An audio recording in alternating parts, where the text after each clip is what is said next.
Baik, Bapak Ibu, di materi yang kedua ini kita akan membahas tentang merencanakan karir siswa dengan memanfaatkan aplikasi minat karir di sekolah, Bapak Ibu. Oke, kita mulai dari latar belakang ya, yang sering kita lihat realitasnya. Bagaimana keadaan dunia kerja di era teknologi sekarang ini, Bapak Ibu? Oke.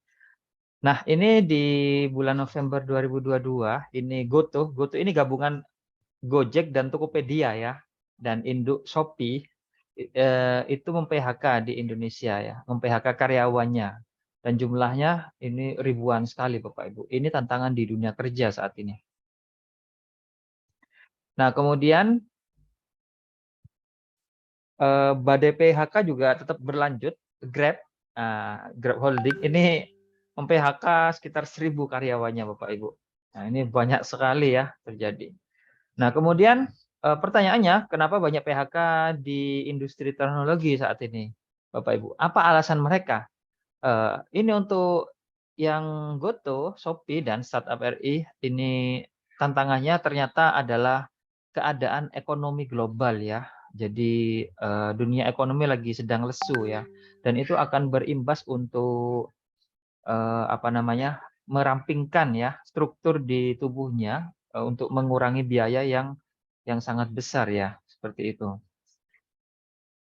Kemudian ini yang lebih heboh lagi Bapak Ibu. Contoh di dunia Eropa sana, perusahaan Inggris BT ini semacam Telkom ya, perusahaan telekomunikasi akan mem-PHK 55.000 karyawan dan digantikan dengan artificial intelligence Bapak Ibu. Ini sudah terbaru ini berita ini tanggal 19 Mei ya 2023 dan siap-siap kita sudah hidup di era AI. AI ini adalah kecerdasan buatan yang mana nanti akan ada diperkirakan 70.000 orang akan kehilangan pekerjaan dan ini sudah lebih ya kayaknya dengan melihat ini. Dan ini adalah realitas masa depan Bapak Ibu bahwa dunia kita itu cepat sekali berubah. Kalau zaman kita dulu kita hidup di masa kita itu perubahan dunia itu tidak secepat sekarang Bapak Ibu. Iya, sekarang ini kita 10 tahun lalu masih pakai HP titut-titut ya. Kemudian 2 tahun berikutnya keluarlah BBM, baru keluarlah Android, dan yang terbaru dengan teknologinya, dan sekarang setelah itu keluar Google ya. Google sudah lama, tapi kita sering menggunakan Google, dan Google sebentar lagi juga akan dihabisi oleh namanya AI ya. Bukan hanya Google yang akan habis, banyak sekali nanti pekerjaan yang akan habis Bapak Ibu. Oke, dan ini realitas dan ini sudah terjadi ya di dunia kita ini.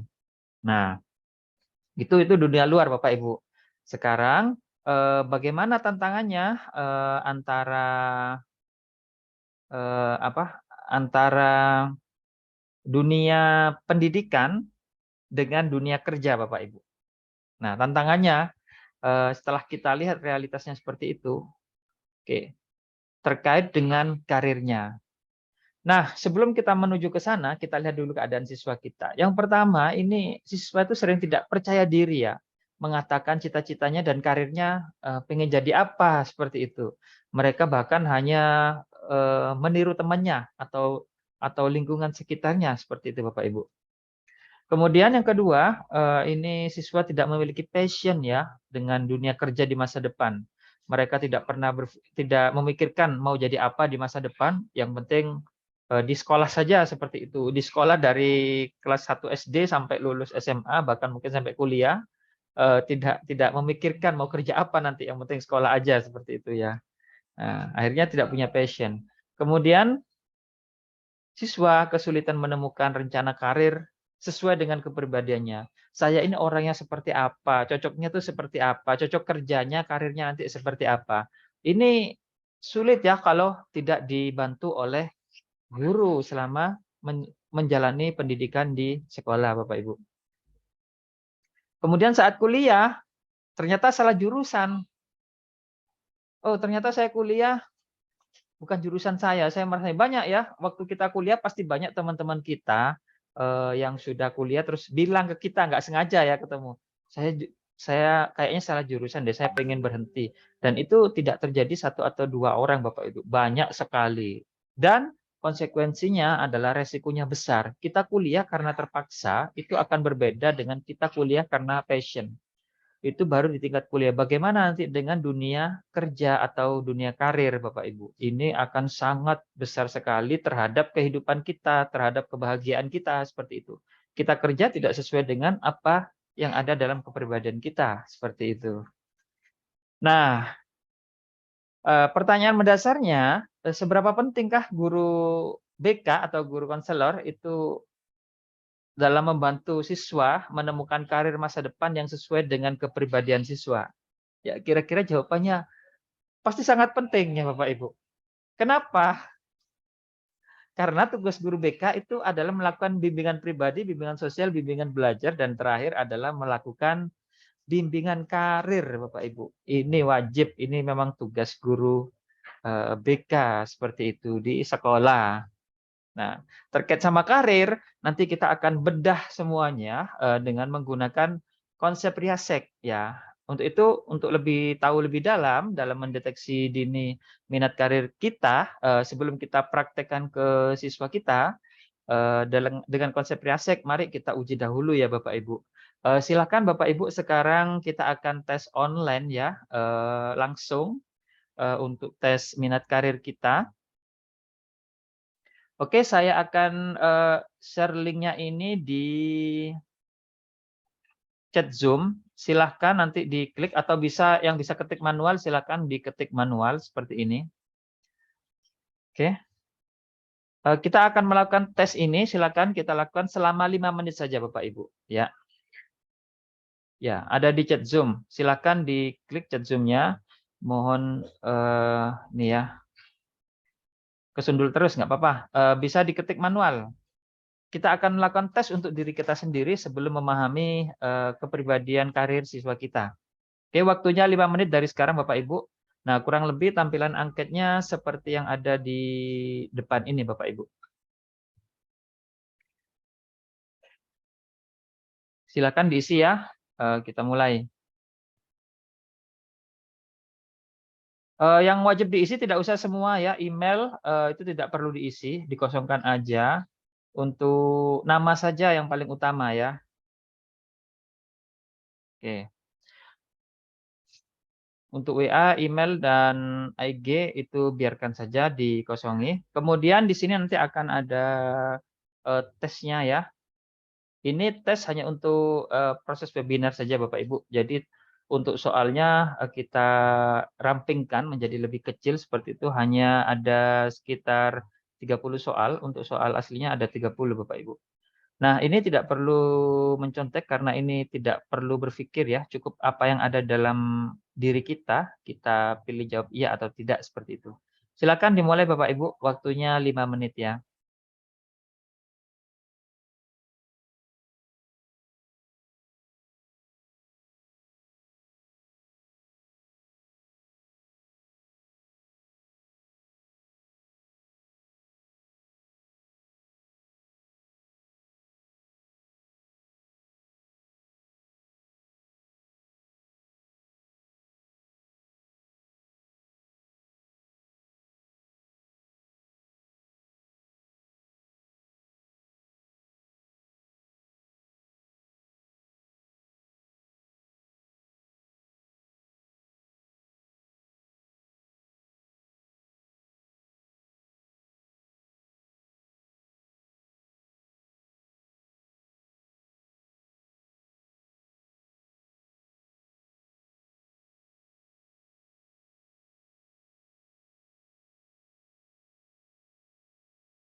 Silahkan,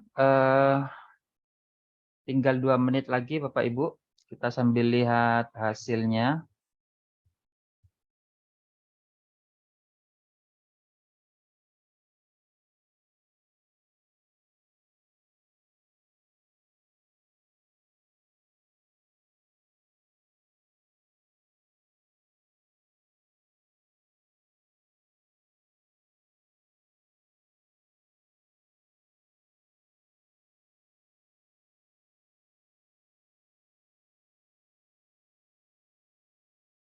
Ya, sudah 47 yang menjawab, terus menambah 60, 77, ya 82. Kita tunggu ya Bapak Ibu. Tinggal 1 menit. Gak apa-apa, santai aja.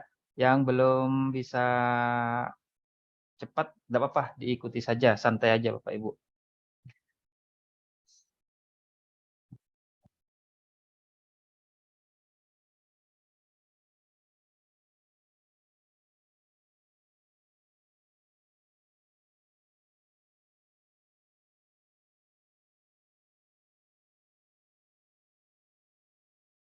Sudah 150, 160.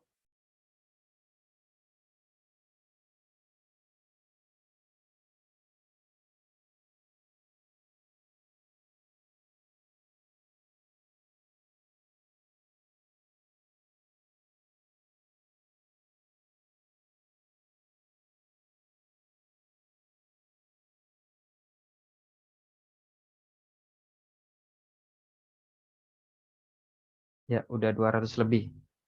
Oke, sambil diisi Bapak Ibu, eh, saya coba ini ya, kembali ke materinya.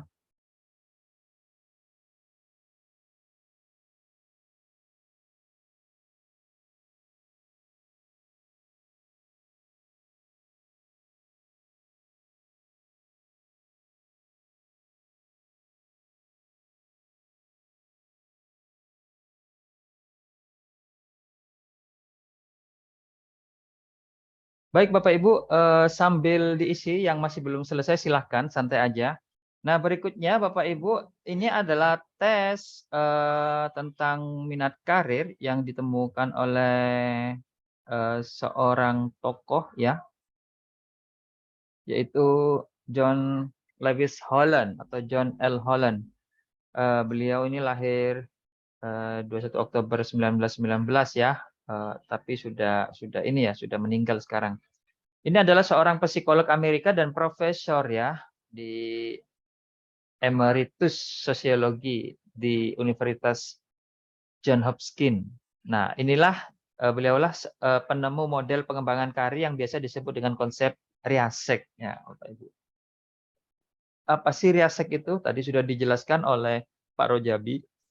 Jadi riasek itu kalau bahasa Indonesianya, kalau bahasa Inggrisnya mungkin dibaca raisek ya, seperti itu. Saya tidak terlalu pintar bahasa Inggris.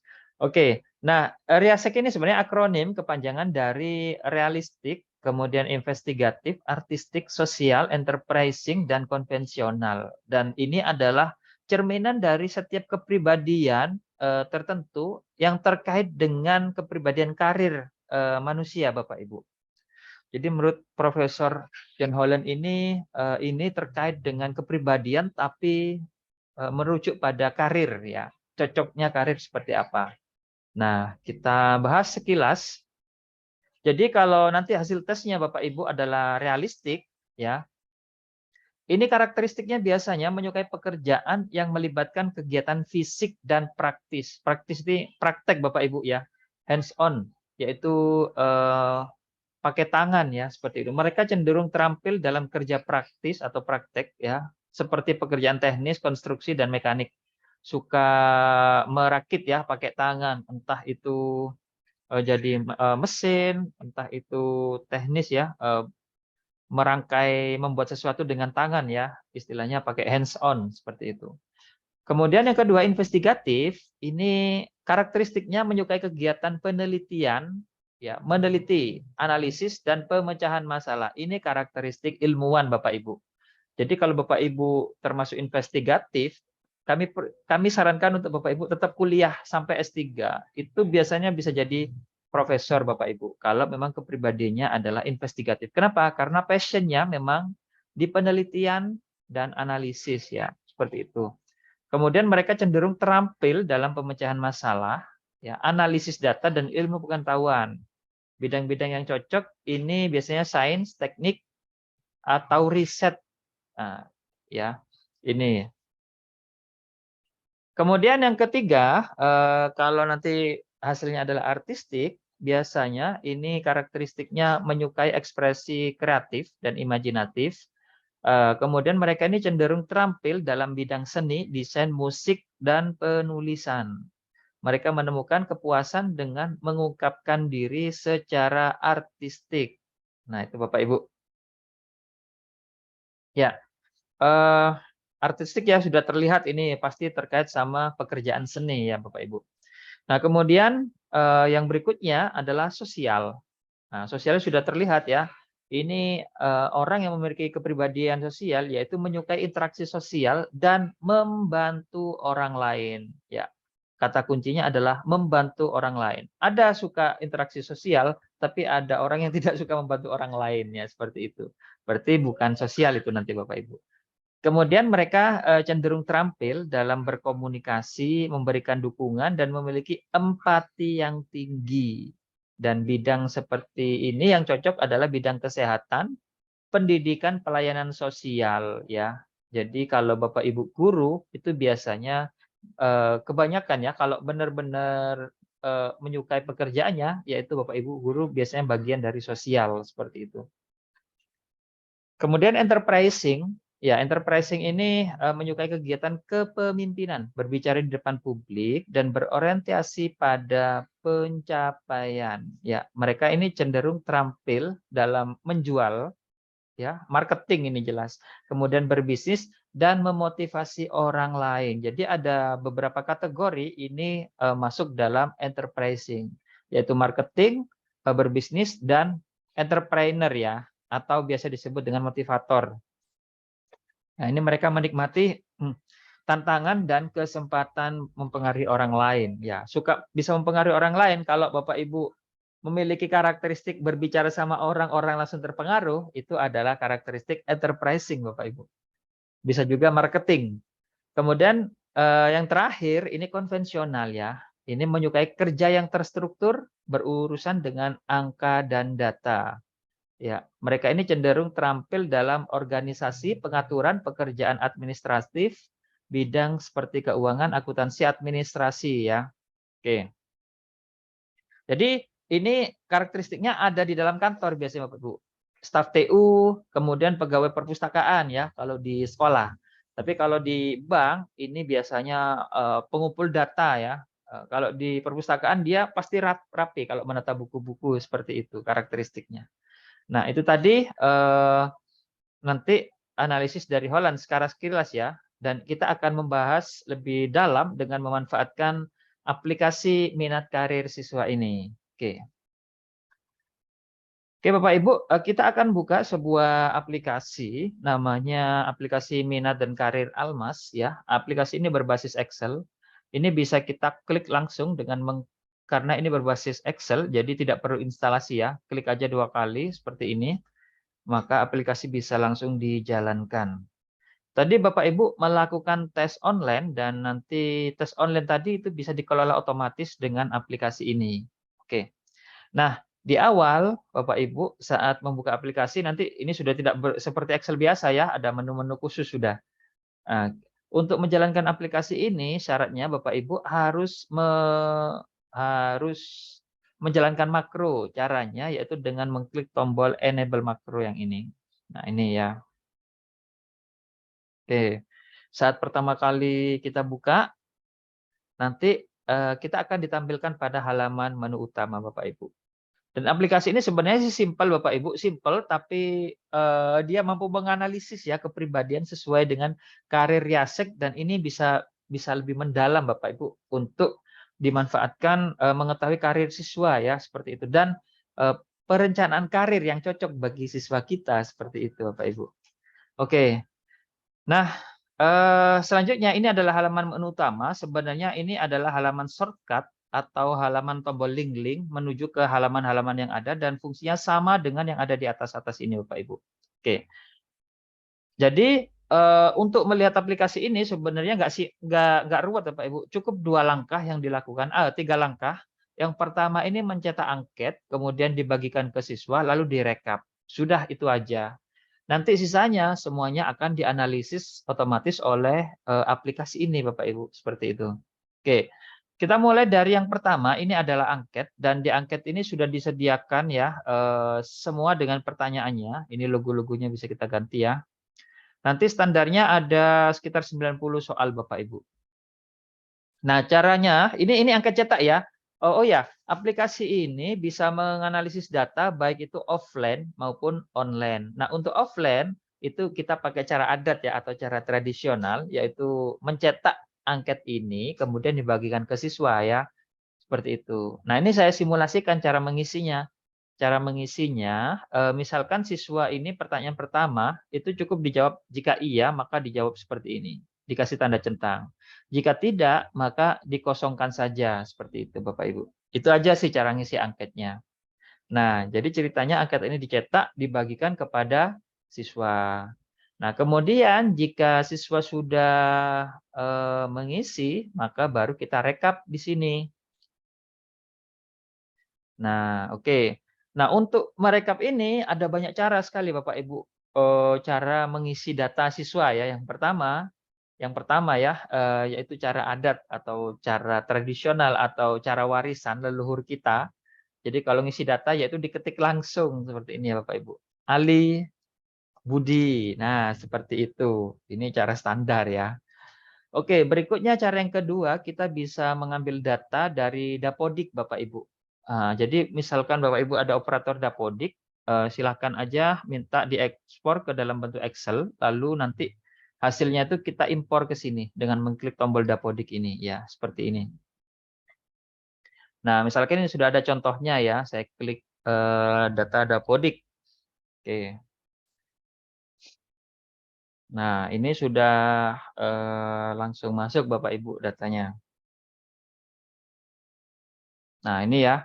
Jadi lebih cepat, kita tidak perlu apa namanya, mengelola satu persatu. Ini sudah masuk semua ya, banyak datanya di Dapodik ini. Oke. Dan di Dapodik tidak perlu diubah-ubah Bapak Ibu, kolom-kolomnya dibiarkan saja ya, karena nanti ini sudah sesuai. Jadi dia langsung ngambil dari Dapodik kolom keberapa, keberapa ya, ini otomatis. Oke, berikutnya kalau sudah kita kopikan hasil pengelolaan ini ke dalam halaman input data itu aja Bapak Ibu. Oke. Nah, kalau sudah, nah ini sudah masuk ya datanya. Nah, seperti ini. Ini impor data dari Dapodik. Cara yang kedua. Cara yang ketiga, misalkan Bapak Ibu ini sudah punya file Excel, absen ya, absensi siswa berbentuk Excel, maka Bapak Ibu cukup tinggal copy, Ctrl C, lalu Ctrl Tab, kita pastekan di sini. Nah, ini bisa langsung masuk ya, copy paste datanya. Jadi langsung cepat masuk. Ya begitulah Bapak Ibu beberapa cara, dan sebenarnya masih banyak lagi cara, karena ini sebenarnya Excel. Kalau Excel ini Bapak Ibu apa namanya? Cara pengoperasiannya ini mirip dengan Microsoft Word Bapak Ibu ya. Heeh. Jadi santai seperti itu. Oke, ini data siswa, kita lanjutkan. Bagaimana cara mengisi hasil angketnya? Nah, seperti informasi di atas ini, untuk mengisi angketnya, yaitu jika dijawab iya, maka diisi sembarang karakter. Jika diisi tidak, maka dikosongkan saja. Seperti ini. Jadi seperti ini, misalkan Amanda Manopo, pertanyaan nomor 1 jawab iya, maka dikasih centang seperti ini. Jika tidak, dikosongkan saja. Nah, gini aja cara ngisinya ya Bapak Ibu. Oke. Bagaimana jika diisi X? Diisi X sama aja, boleh hurufnya sembarang ya. Seperti ini. Tapi diisi X ini belum bukan berarti dijawab tidak Bapak Ibu. Apapun karakternya jika ada maka dianggap jawaban iya. Kalau kosong baru dianggap jawaban tidak, kosong atau nol seperti itu. Jadi pemahaman aplikasinya seperti itu Bapak Ibu. Nah, gitu saja. Kalau sudah seperti itu selesai tugas Bapak Ibu. Oke, ini cara secara offline ya Bapak Ibu, jika kita melakukan tes secara offline. Bagaimana jika tesnya itu secara online seperti yang Bapak Ibu lakukan barusan? Oke, kita akan coba impor datanya dari yang Bapak Ibu lakukan. Nah, ini ya, ini hasilnya dari tes Bapak Ibu tadi. Kita lihat Yang pertama ini Bapak Triagung ya, kemudian Ibu Zie dan Ibu Mirnawati ya. Ini yang tercepat ngisinya. Mungkin hanya 2 menit atau 3 menit Bapak Ibu. Oke, caranya bagaimana menghubungkan antara Google Sheet ini dengan aplikasi, yaitu yang pertama Bapak Ibu harus membagikan dulu ini, merubah settingannya dengan tombol bagikan, lalu nanti pada akses umumnya ini harus dirubah dulu menjadi siapa saja yang memiliki linknya. Kalau sudah, tekan aja sembarang ya. Nah, berikutnya adalah mengcopy linknya ini Bapak Ibu. Link, alamat ya, alamat Google Sheet-nya, hasil jawaban tadi, lalu kita masukkan ke dalam aplikasi. Nah, posisinya di mana? Posisinya ada di sini Bapak Ibu, Google Sheet yang ini artinya. Lalu kita pastekan di sini Bapak Ibu. Kita hapus dulu yang sudah ada, lalu kita, klik 2 kali dan kita pastekan seperti ini. Maka data tadi itu sudah bisa kita tarik ke dalam aplikasi kita ini, Bapak Ibu.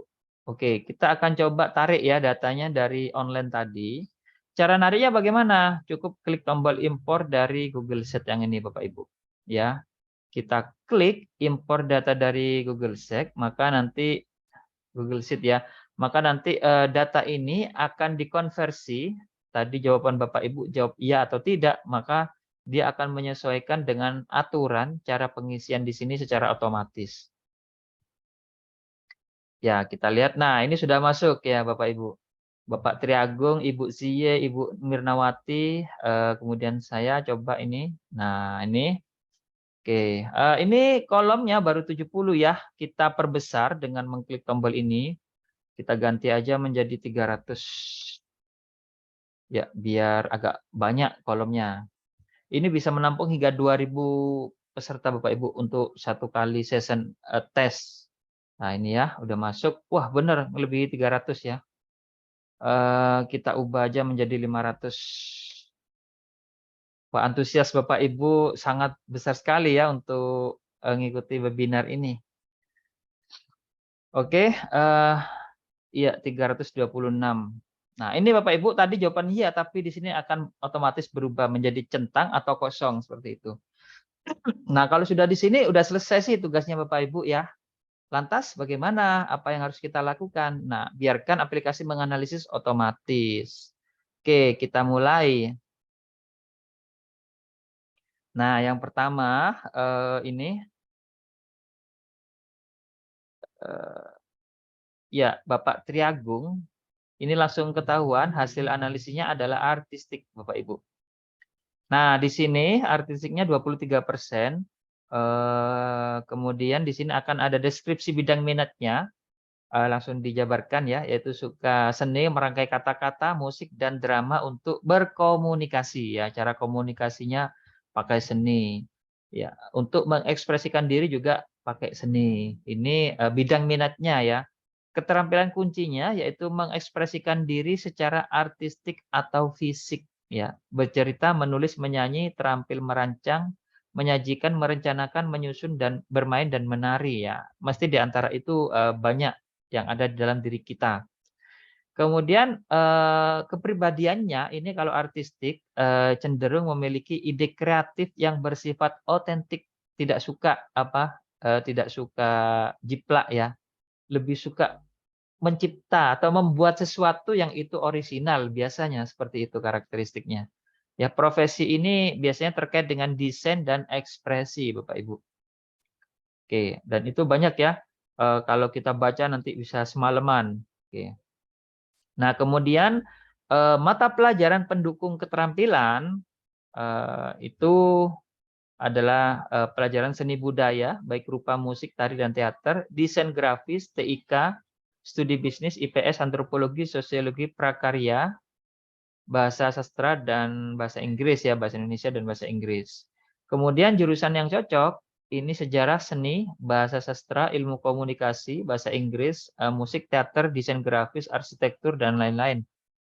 Kemudian karirnya yang cocok, ini ya, nanti belum tentu ada di dalamnya, Bapak Ibu bisa tambahkan sendiri ya. Oke, karir yang cocok biasanya desainer, penulis lagu, musisi, arsitek, jurnalistik, penari, penerjemah, editor, penulis kreatif, artis visual, desain digital, pelukis, visualisasi data, produser video, aktor atau aktris, Bapak Ibu. Ini contoh, salah satu contoh ya analisisnya. Di bawah ini nanti ada fokus karir, kita bahas di belakangan ya. Oke. Jadi nanti ini akan dianalisis seperti itu oleh aplikasi, dan di bawah sendiri ini adalah fokus karir. Harusnya ini nanti ada angket kedua, Bapak Ibu. Angket keduanya itu ada di sini. Jadi ini rangkap dua ya angketnya. Nah, di fokus karir ini ada angket kedua. Sebenarnya pertanyaan deskripsinya banyak, tapi nanti jawabannya simpel ya. Nah, Bapak Ibu, di angket kedua ini, Bapak Ibu, perlu mempertimbangkan ya, karir apa yang paling cocok dengan saya sebelum kita melanjutkan lebih menjauh lagi tentang karir kita. Nah, Bapak Ibu, ini adalah hal-hal yang perlu dipertimbangkan seandainya siswa kita ditanya, kamu pengen jadi apa cita-citamu? Pengen jadi pilot, saya pengen jadi dokter, saya pengen jadi hakim. Nah, apakah sebelum menjadi hakim, dia sudah melewati pertimbangan-pertimbangan ini, Bapak Ibu. Jangan-jangan kita sebagai guru beranggapan bahwa karir terbaik adalah guru. Nah, seperti itu. Itu tidak boleh, Bapak Ibu. Kenapa? Karena setiap orang itu memiliki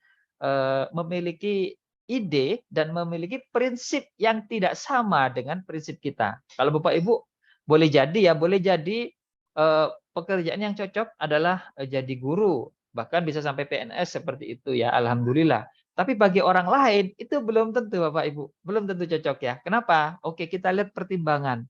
Jadi sebelum menentukan karir, siswa itu harus melihat ini. Kita lihat ada pembanding antara pertimbangan 1 dan pertimbangan 2. Yang pertama, apakah saya lebih suka bekerja di dalam ruangan atau di luar ruangan? Ini penentu, Bapak Ibu. Kalau Bapak Ibu bukan konvensional tapi realistik, itu lebih suka di luar ruangan. Kalau konvensional itu stres suruh kerja di luar ruangan. Begitu juga sebaliknya, Bapak Ibu. Nah, itu yang perlu kita ketahui. Kemudian yang kedua, saya ini lebih senang bekerja dengan orang lain atau saya lebih senang bekerja sendiri atau wirausaha atau outsourcing seperti itu ya. Ini beda-beda setiap orang. Kita tidak perlu memaksakan bahwa jadi hakim adalah pekerjaan terbaik, jadi astronot adalah pekerjaan terbaik. Nggak bisa seperti itu, karena setiap orang memiliki karakteristik yang berbeda-beda. Oke, dengan memahami ini nanti kita akan paham, oh ternyata menuju karir, menyebutkan cita-cita itu panjang prosesnya, harus melakukan pertimbangan-pertimbangan seperti ini. Oke, berikutnya saya lebih senang bekerja menggunakan pendidikan atau keterampilan atau bakat saya. Jadi Bapak Ibu guru, menjadi guru itu menunjukkan ijazah sarjana pendidikan, ijazah sarjana guru BK seperti itu. Itu ada orang yang suka seperti itu, tapi ada orang yang memang saya bekerja itu tidak harus sesuai dengan ijazah. Saya lebih senang bekerja dengan hal-hal baru di luar apa yang saya pelajari selama ini di kampus ya, seperti itu. Saya lebih senang mengerjakan hal-hal baru dengan inovasi-inovasi atau bagaimana seperti itu. Kemudian berikutnya, saya lebih senang bekerja dengan jam tetap atau saya lebih senang bekerja dengan waktu yang fleksibel.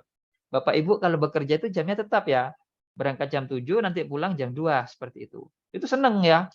Tapi ada orang itu bisa stres Bapak Ibu kalau kerjanya rutin setiap itu. Ada orang yang tidak suka pekerja rutin.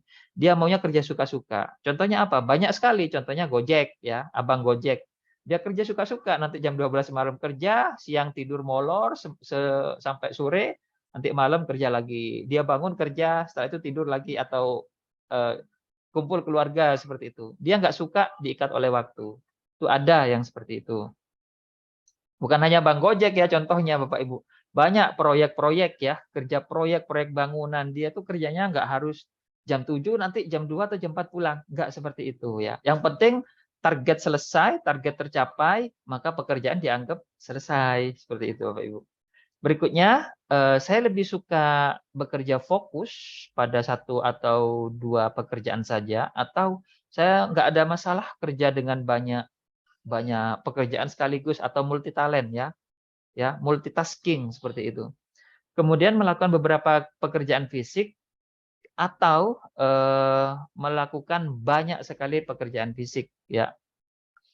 Kemudian saya lebih senang mendapat gaji atau pendapatan yang tetap setiap bulan dapat misalkan 5 juta atau 10 juta ya. Wah, itu cocok hidup saya sampai nanti saya eh, apa apa namanya? Sampai saya selesai ya pensiun, saya dapat dana pensiun seperti itu. Rutin misalkan 10 juta, syukur-syukur ya setiap bulan. Atau ada orang memang nggak suka Bapak Ibu, nggak suka dapat gaji bulanan. Benar itu, buktikan ya. Seperti apa orangnya? Karena mereka biasanya punya prinsip Bapak Ibu. Saya bekerja 1 bulan, saya harus punya pendapatan yang bisa dimakan untuk 1 tahun. Jangan heran Bapak Ibu, banyak yang seperti itu. Contoh gampang ya, ada pekerjaan yang tidak serius, tapi gajinya serius. Apa itu? Artis. Ya. Jadi artis Bapak Ibu, sekali ngomong 1 jam, itu di televisi, minimal itu ya, 50 juta Bapak Ibu. Itu minimal ya. Lain-lain kalau yang artis itu populer ya, itu bisa 500 000 000. Ngelawak ya, 1 jam itu gajinya 50 juta. Serius. Pekerjaannya tidak serius. Bandingkan dengan kita ya. Pekerjaannya serius, ngajar, memberikan hal yang terbaik, kita mengupgrade ilmu kita ya. Kadang-kadang yang masih syukuran ya, HR-nya mohon maaf tidak serius seperti itu Bapak Ibu ya. Ini kejadian nyata ya, banyak sekali. Dan itu ada jadi sebenarnya jadi apa ya? Jadi gambaran di pikiran banyak orang ya. Saya pengen bekerja seperti apa? Gaji bulanan atau saya pengen dapat proyek seperti itu. Kalau orang sudah sekali dapat sudah tahu rasanya dapat proyek dengan proyek enak seperti itu, dia nggak akan mau jadi kerja rutin Bapak Ibu. Nah, itu tapi beda-beda, setiap orang beda-beda, kita hargai ya, seperti itu. Kita hargai apa yang menjadi prinsip orang bekerja. Nah, kemudian berikutnya ini memberikan kesempatan bagi orang lain untuk mengambil keputusan penting atau keputusan bersama.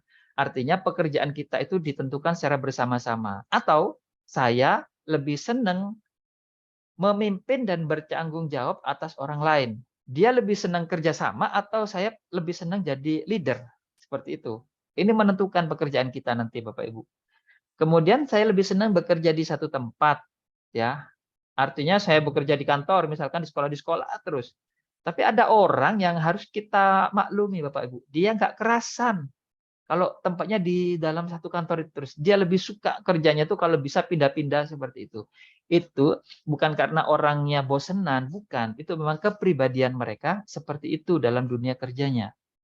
Kemudian ada orang yang senang bekerja dekat dengan keluarga, nggak jauh dari rumah. Itu impian kita ya, kantor kita tuh dekat dengan rumah ya. Atau memang ada orang yang benar-benar dia itu lebih senang bekerja itu di luar kota, di luar bahkan di luar negara lain seperti itu. Itu bukan berarti orangnya ocolan ya, suka suka anu, bukan, itu memang karakteristik. Ini sudah di-riset oleh pakarnya ya Bapak Ibu. Oke, jadi itu. Baru kemudian kita lakukan ini petunjuknya, baru setelah itu silakan Eee, lihat referensi di internet pekerjaan apa yang cocok, misalkan ternyata jadi astronot itu nggak bisa di dalam ruangan terus ya, atau harus di luar ruangan, jelas ya seperti itu. Mau jadi hakim, ini nggak bisa hakim suka jalan-jalan, eksplorasi tempat-tempat wisata, nggak bisa ya. Mereka harus ada di dalam ruangan berjam-jam seperti itu. Jadi DPR seperti itu. Itu nanti perlu di-riset oleh siswa sendiri. Oh ternyata kebutuhan saya itu seperti ini, sesuai dengan kepribadian saya. Nah, baru setelah ketemu dituliskan nanti di sini sama siswa. Oh, ternyata saya cocoknya ini jadi apa? Misalkan jadi hakim, ya maka ditulis di sini cuma hakim. Ya, jawabannya simpel, tapi prosesnya panjang Bapak Ibu. Nah, ini pertanyaan satu ya, terakhir.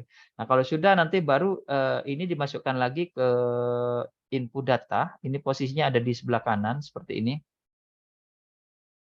Nah, di sini tulis misalkan hakim. Nah, seperti itu. Baru nanti di sini akan jadi fokus karirnya ya setelah melakukan riset tersebut. Ini contoh ya. Nah, kalau sudah ini bisa kita cetak ya. Kita cetak baik itu digital atau fisik. Kalau digital berbentuk PDF, Oke, kita lihat, cek dulu peserta yang kedua ya.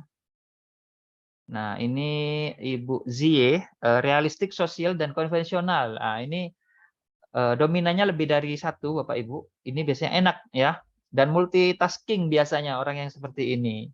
Ya kalau realistiknya suka alam bebas, senang bekerja, dan tantangan ya, dan lain-lain ya. Analisisnya kurang lebih sama seperti ini Bapak Ibu. Oke. Nah kalau sudah, ini juga bisa kita masukkan foto ya, tambahkan foto siswa. Jadi caranya nanti fotonya itu ditaruh di dalam folder foto di sini dan dikasih nama sesuai dengan nomor induk mereka Bapak Ibu ya. Sesuai dengan nomor induk siswa dan pastikan nanti, eksistensinya itu JPG atau PNG ya. Nah ini contohnya 101, 1002 ya. Oke, ini JPEG. Nah, kita coba panggil, fotonya. Jadi kita harus merubah dulu nomor induk siswanya. Bentar. Bapak Triagung misalkan tadi 1002, yang ini 1001. Sorry.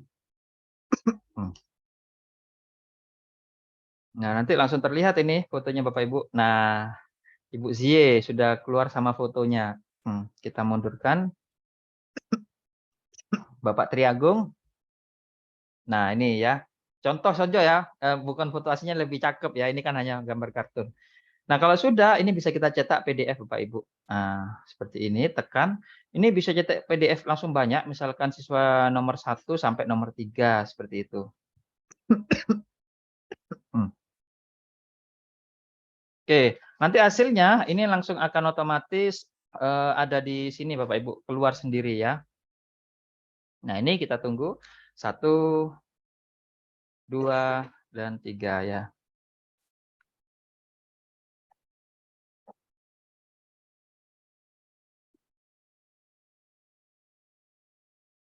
Nah, ini udah dibuat otomatis ini Bapak Ibu. Kita klik.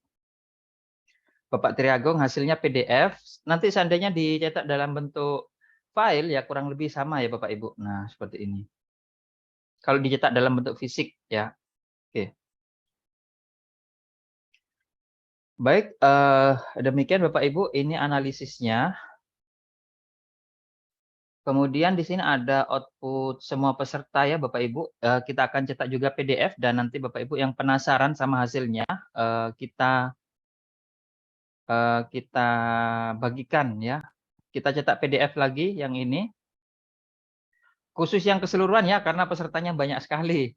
Kalau kita cetak satu-satu tadi, nggak selesai nih webinarnya sampai besok malam ya. Oke, sebentar kita akan upload ke internet. Nah, hasil keseluruhan aja ya, nanti bisa dilihat. Oke. Oke, berikutnya juga ada grafiknya ya, posisinya yang multi ini banyak, kemudian yang konvensional, enterprising, sosial ini yang satu-satu ya, terlihat gambarannya seperti ini kurang lebih. Berikutnya kalau mau dicetak tadi hasilnya per siswa misalkan ya, tinggal dicetak aja, ini ada covernya ya, tinggal diganti, dicetak di bundle buat laporan ke kepala sekolah ya, biar terlihat keren guru BK-nya. Oke, untuk ini bisa dihilangkan dengan spasi. Untuk edit-edit ini semuanya harus dari tombol kuning sini Bapak Ibu, untuk mengganti teks-teks seperti ini ya. Oke, demikian. Di sini juga ada konsep-konsepnya kalau mau mempelajari lebih dalam ya, termasuk juga ini ada deskripsi bidang minatnya, kepribadian, mata pelajaran pendukung, jurusan kuliah, karir pekerjaan yang cocok, dan ada pakarnya juga ya, siapa pakarnya. Oke, jadi di sini sudah ada semuanya. Kalau mau mempelajari lebih dalam tentang ini.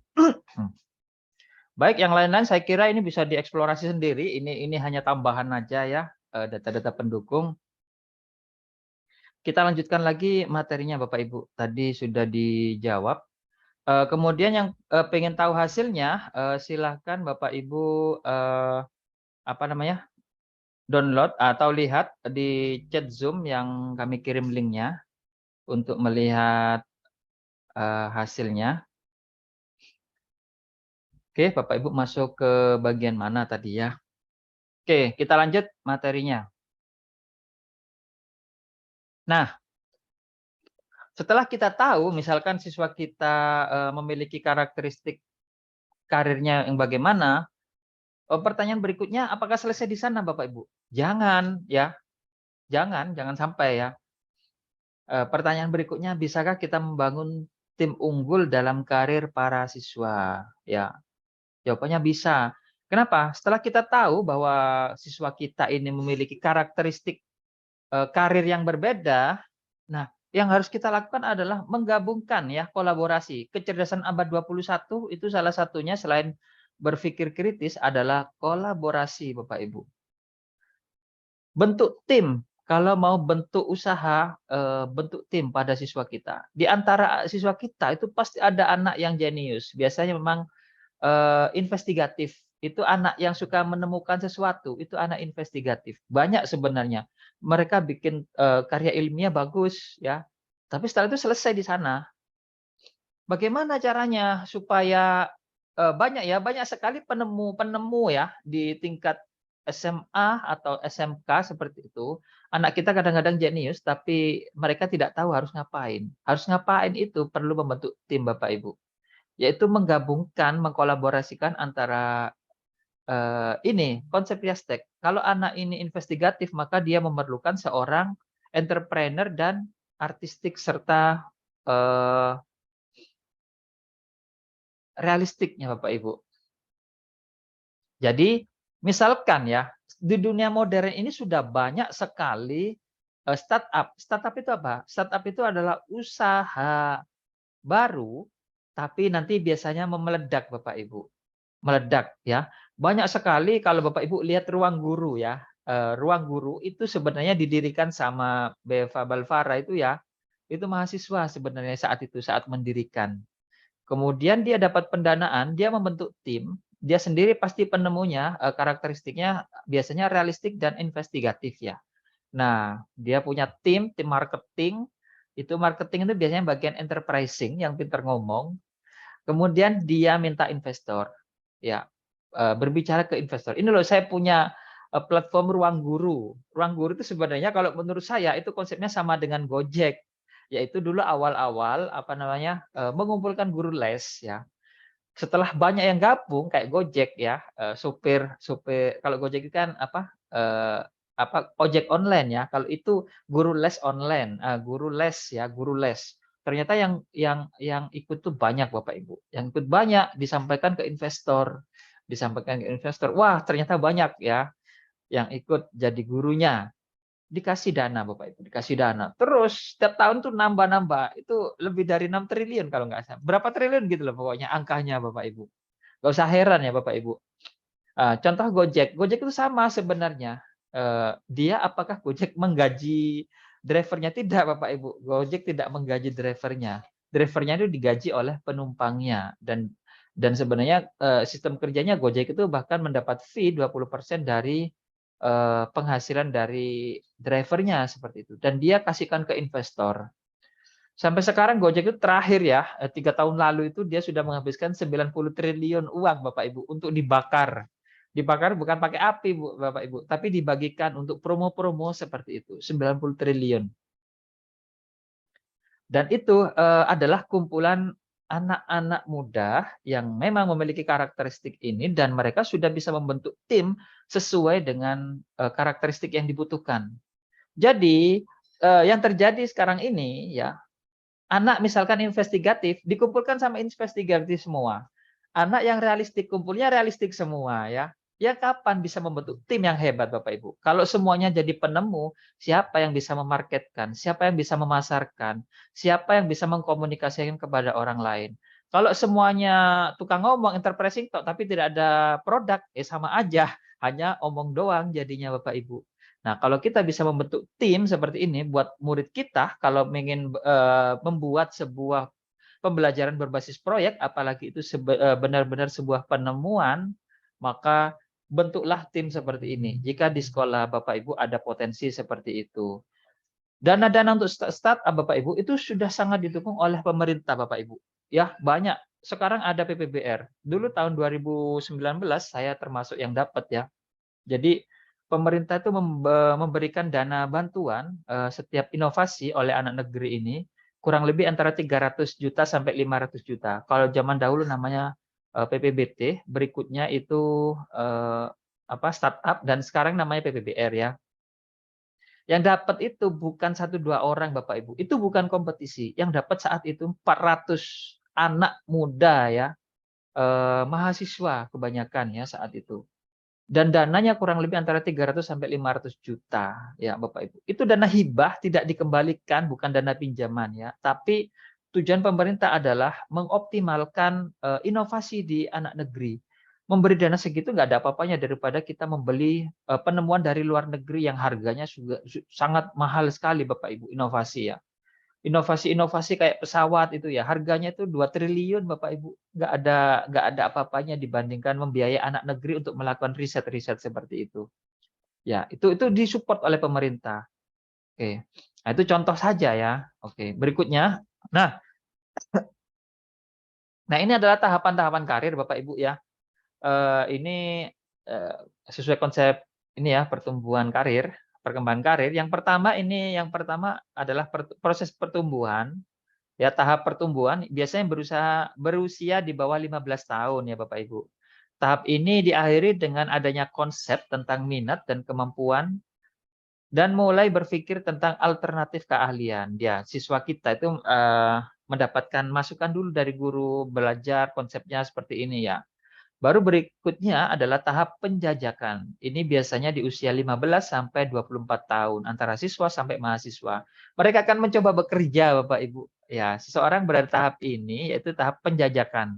Ya, dalam usia ini mereka mulai menggali beberapa keahlian secara serius, memulai untuk mencoba untuk bekerja. Ya, ini penjajakan. Nah, nanti di usia 25 sampai 44, biasanya usia kita, ini seseorang berada dalam tahap pemantapan, ya sudah ada pekerjaannya dan mereka akan secara terus-menerus melakukan pengujian terhadap kemampuan yang dimilikinya dan mencoba untuk melakukan pekerjaan yang sesuai dengan minat dan bakatnya ya. Bapak Ibu jadi guru biasanya ada di tahap ini ya. Sudah cocok jadi guru. Kalau nggak cocok pasti Bapak Ibu sudah resign jadi guru. Atau mungkin yang jadi pegawai, kalau nggak cocok pasti sudah resign ya. Ini penjajakan. Dan yang terakhir, jika kita sudah sampai agak puncak karir, itu adalah tahap pemeliharaan Bapak Ibu. Usianya biasanya 45 sampai 65 tahun. Ya, seseorang tahap pemeliharaan itu artinya ia tidak akan lagi berusaha untuk mencari pekerjaan yang baru, melainkan akan mempertahankan pekerjaan yang sekarang. Ya, kalau pemantapan tadi masih nggak sreg itu biasanya berani resign. Tapi kalau sudah posisi pemeliharaan, ya, ya akan bertahan Bapak Ibu. Dan yang terakhir adalah kemunduran Bapak Ibu, yaitu di usia 65 tahun, di mana tahap ini seseorang berada dalam tahap kemunduran dan yang umumnya tidak lagi bekerja ya. Ini proses alur kehidupan kita dalam karir ya. Nah, pertanyaannya, perlukah siswa kita melakukan perencanaan karir? Pasti dalam hati Bapak Ibu setelah melihat ini, pasti perlu jawabannya ya. Nggak mungkin nggak perlu ya. Aneh ya kalau tidak jawab tidak perlu. Nah, apa sih manfaat perencanaan karir bagi siswa kita Bapak Ibu? Jadi kalau mereka tadi sudah lihat angketnya tadi, hasilnya ini, kuliahnya ini, mata pelajaran pendukungnya ini, nanti karirnya ini, dan fokusnya apa, itu perlu ya, ada PETS, ada garis lurus atau GBHN-nya, garis besar haluan siswa ya, seperti itu. Nah, manfaatnya kalau mereka sudah memiliki perencanaan karir, yang pertama ini dapat mengembangkan keterampilan kepemimpinan diri Bapak Ibu, dan kemampuan dalam mengambil keputusan ya. Kalau dia sudah jelas ketemu, oh cita-cita saya ternyata sesuai dengan passion saya, misalkan jadi dokter, maka saya nanti sudah tahu saya harus belajar apa, saya harus dekat apa, saya cari informasi apa, siapa orang yang harus saya dekati, seperti itu ya. Itu mereka sudah bisa menjadi pemimpin pada dirinya sendiri Bapak Ibu. sudah tidak lagi kebingungan ya, mau jadi apa saya, seperti itu. Oke. Yang kedua, siswa ini akan menjadi lebih fokus dan termotivasi ya, memutuskan langkah-langkah yang diperlukan untuk mencapai tujuan. Ya, contoh kalau saya mau jadi dokter, saya nggak akan ragu untuk ikut kompetisi biologi, nggak akan ragu ikut seminar biologi, nggak akan ragu untuk mengupgrade ya, karena fokus jelas. Kalaupun dia memang sudah tahu saya pengen jadi dokter, dia nggak akan terlalu ikut seminar teknologi, nggak akan terlalu ikut seminar tentang fisika atau mesin ya, karena dia sudah tahu saya mau kemana, seperti itu. Berikutnya, ini dapat mengidentifikasi minat, bakat, dan nilai-nilai ya, dalam membantu memilih bidang karir yang sesuai. Ya. Kemudian yang keempat, rencana karir yang terstruktur, yang dipersiapkan dengan baik, ini dapat membantu siswa meningkatkan peluang mereka dalam mencapai kesuksesan karir ya. Salah satu contoh, seandainya ada lulus SMA atau SMK, dia jelas pengen jadi dokter, maka yang diincar adalah kuliah jurusan kedokteran ya. Dia pasti kemana-mana akan belajar ujian terkait tes masuk kedokteran, atau bahkan nanti setelah lulus pengen kerja apa, dia akan terus fokus di sana ya. Peluangnya itu lebih banyak daripada nanti siswa yang biasa-biasa saja, tidak pernah pengen jadi apa, dia hanya dapat informasi dari orang lain, kalaupun dapat, kalau nggak dapat ya tidak dapat gitu. Kalau yang siswa yang sudah tahu rencana karirnya, mereka akan lebih banyak peluangnya karena lebih tahu, dan mereka biasanya lebih mempelajari berapa persen kalau kita melalui jalur ini bisa masuk ke sana, berapa persen kalau kita melalui ini berapa persen gagalnya, seperti itu. Jadi dia akan lebih tahu. Dan yang terakhir, membantu siswa dalam menghadapi perubahan yang tak terelakkan dalam dunia kerja, Bapak Ibu. Seperti contoh tadi di awal pertama kali saya buka webinar ini, bahwa banyak orang yang di PHK, tapi kalau siswa itu sudah tahu kejadian seperti ini, saya jadi dokter, kemudian saya melamar jadi dokter di rumah sakit, kemudian jarang terjadi ya, contoh dokter. Misalkan rumah sakitnya bangkrut, maka dia sudah tahu saya harus jadi dokter di mana. Saya bisa buka praktek sendiri, dia akan lebih tahu, seperti itu Bapak Ibu. Itu kalau memang benar-benar siswanya itu sudah mengetahui di dalam dirinya sendiri, passion-nya itu apa, seperti itu. Itu yang paling penting ya.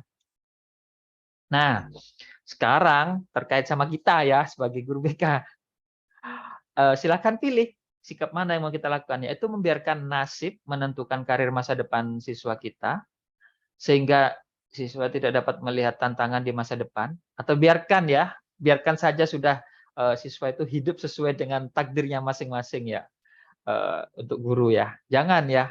Kenapa? Kalau kita membiarkan mereka, efeknya Bapak Ibu, siswa itu tidak semangat belajar Bapak Ibu. Ini yang terjadi, banyak tidak semangat belajar.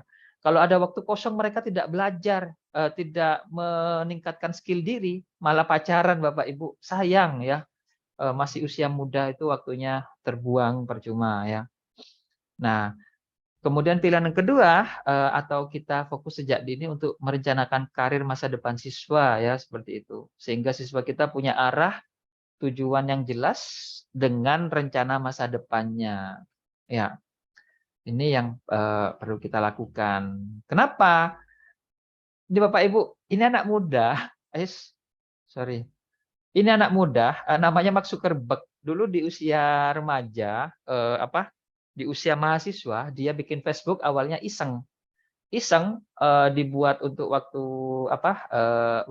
ini pemilihan ketua BEM, kalau istilahnya di sini ketua kampus ya di mahasiswa.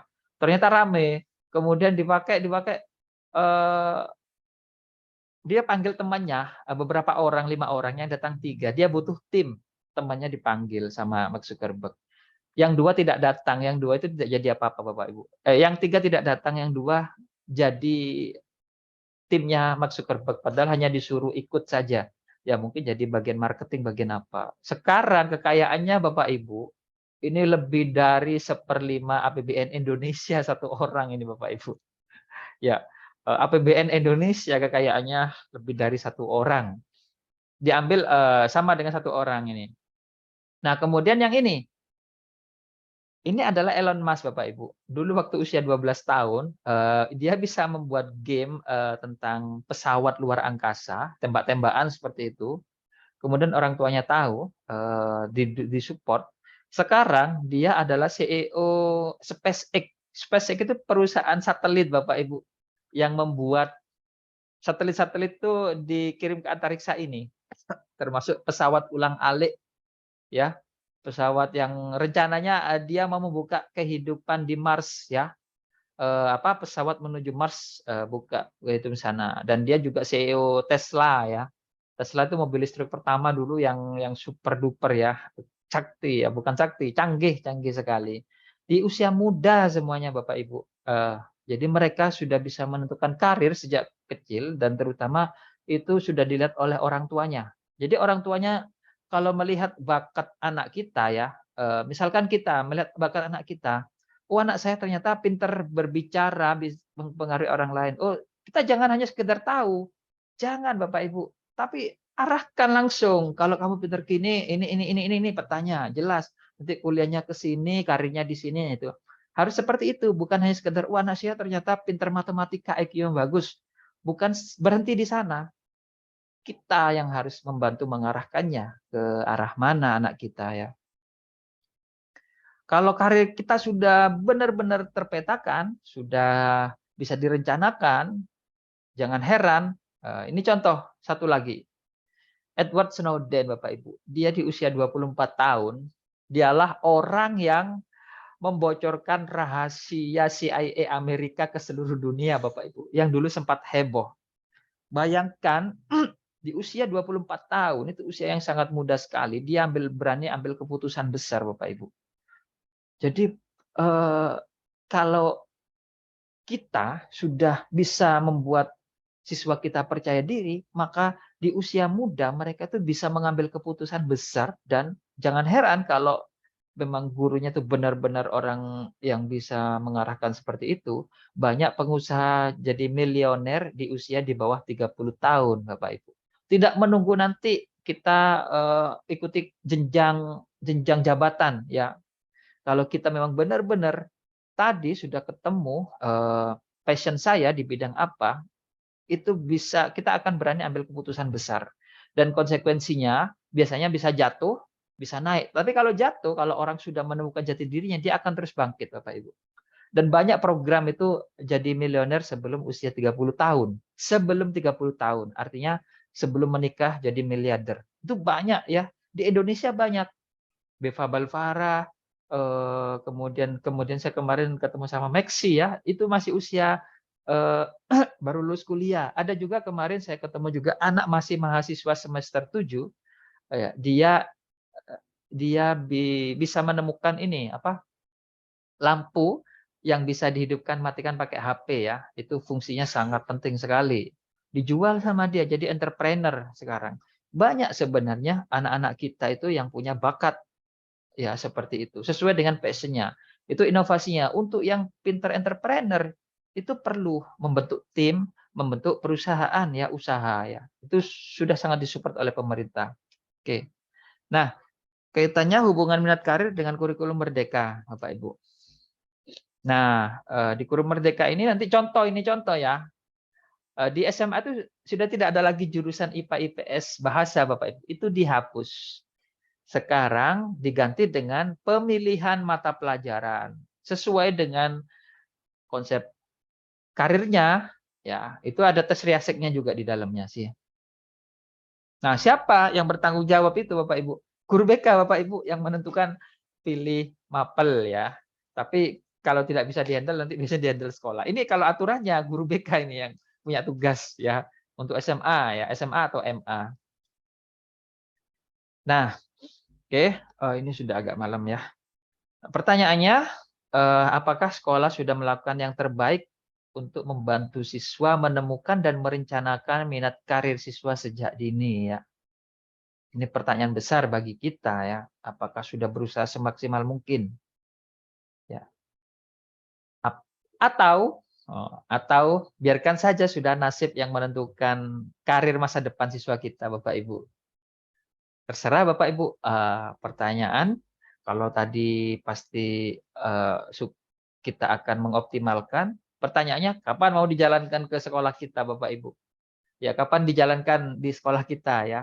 Sekolah kita apakah sudah siap menjadi sekolah unggul dalam membantu siswa merencanakan karir masa depan mereka sesuai dengan kepribadian, mereka sejak dini. Ya demikian Bapak Ibu, materi kami, kami kira begitu. Saya kira lebih baik kita sekarang, tanya jawab saja ya Bapak Ibu. Mungkin dibatasi berapalah pertanyaan. Oke, monggo silahkan, yang mau bertanya, ini karena terlalu banyak yang ngacung tangan, langsung saja dibuka mic-nya 1 orang. Monggo silakan. Terima kasih Pak Ali. Oke, Pak Dian silakan. Assalamualaikum warahmatullahi wabarakatuh. Saya Dian Kusdiana, Oke, Pak SMP Dian. Garut. Saya udah beli aplikasinya Halo, maaf hari maaf Pak Kamis ya, Dian, Kamis suaranya kemarin. tidak jelas Pak Dan Dian. Halo? ya, Suaranya, ya kayak jelas. bergelombang gitu. Iya, sinyalnya mungkin. Oh, kayak bergelombang ya, ya Iya. mungkin ya. Saya beli aplikasi itu hari Kamis, Oh dan gitu, saya Pak. masukkan ya di HP saya pantesan nggak bisa. Terus saya masukkan tadi di komputer saya dan di komputer teman-teman di ruang BK. Mungkin ada, dan tadi si operator nanya ke saya, Kang, ngisinya gimana? Alangkah tanyakan, kata saya gitu. Nah, Saya nggak bisa jawab satu itu. Yang kedua, pas saya lihat barusan ada nama, kan itu nama bisa misalnya kan untuk saya, untuk teman-teman saya itu bisa digantikan, paling ya gitu ya. bisa. Namanya nama di bawah bisa. Terus Bisa, mhm. kalau itu dipakai juga ya kan itu untuk lingkup SMP 1 Garut kan bisa untuk teman-teman mata pelajaran lain atau dari ruang BK aja di apa di kontrolnya gitu. Itu mungkin pertanyaan saya ya, dari tadi sebenarnya dari saya harus gimana ini, saya juga nggak tahu yang beli gitu Pak Ali. Makasih, Ya. mungkin itu dulu yang bisa saya sampaikan. Terima kasih Pak Ali. Oke. Waalaikumsalam.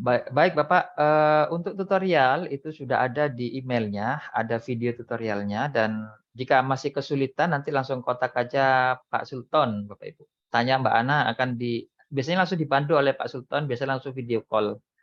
Nah, kemudian yang kedua, bisakah dipakai oleh guru lain? Ya, ini tidak tersentral Bapak Ibu. Bisa di-copy ke sesama guru BK atau wali kelas, silahkan. Bisa ya. Jadi tidak masalah selama itu dalam, satu lembaga institusi yang sama. Jadi, Ya. dan bisa dipakai selamanya ya Bapak Ibu. Sampai selesai, sampai konsep ini tidak dipakai lagi ya, mungkin sampai kiamat bisa dipakai. Oke, silakan. Silakan Bapak Ibu yang lainnya. Saya Ya, makasih Pak apa? Ali. Dia Ibu Evelyn, silakan. Ya, saya mau tanya, tadi kan kata Bapak untuk di SMA itu kan penjurusan sudah dihapuskan ya. Mhm. Eh, Terus kita ini dengan program ini masih sinkron nggak Pak? Kita kan masih pakai kemarin ada bahasa, ada IPA, Hmm. IPS ya. Nah ini masih sinkron nggak Pak? Terima kasih. Iya, untuk aplikasi ini sebenarnya ini bukan aplikasi pilih mapel Bapak Ibu. Ini bisa sinkron saja karena ini memang tujuannya adalah layanan karir ya. Karena ini terkait dengan tugas sebagai guru BK kan ada 4 ya. Layanan pribadi, layanan sosial ya. Dan ini tetap bisa dipakai Bapak Ibu. Ya, kenapa? Karena ini memang bagian dari tugas guru BK. Dan ini bukan pilihan mapel Bapak Ibu. Ini terkait dengan perencanaan karir siswa di masa depan. Dan ini tidak harus SMA, semuanya bisa mulai SMP, SD, kelas tinggi pun bisa dimulai dari sekarang seperti itu. Ya, ini ada bimbingan pribadi, sosial, belajar dan karir. Itu memang bagian dari tugas dari guru BK. Ya, demikian Ibu. Maksud saya gini Pak, kemarin kan program yang ini kan ada tuh kita ngisi ya, ada apa yang disukai, nilai apa namanya yang paling ada yang disukai, ada yang kurang disukai, sama tidak disukai gitu kan. Ada IPA, ada antara IPA, bahasa, matematika gitu kan, IPS gitu. Nah, kita masih bisa pakai itu untuk memberikan keterangan, oh ini anak nanti jurusnya masukannya jurus IPA atau misalnya IPS gitu, cocoknya gitu. Sedangkan di SMA itu kan sekarang udah dihapus, maksud saya Heeh. begitu.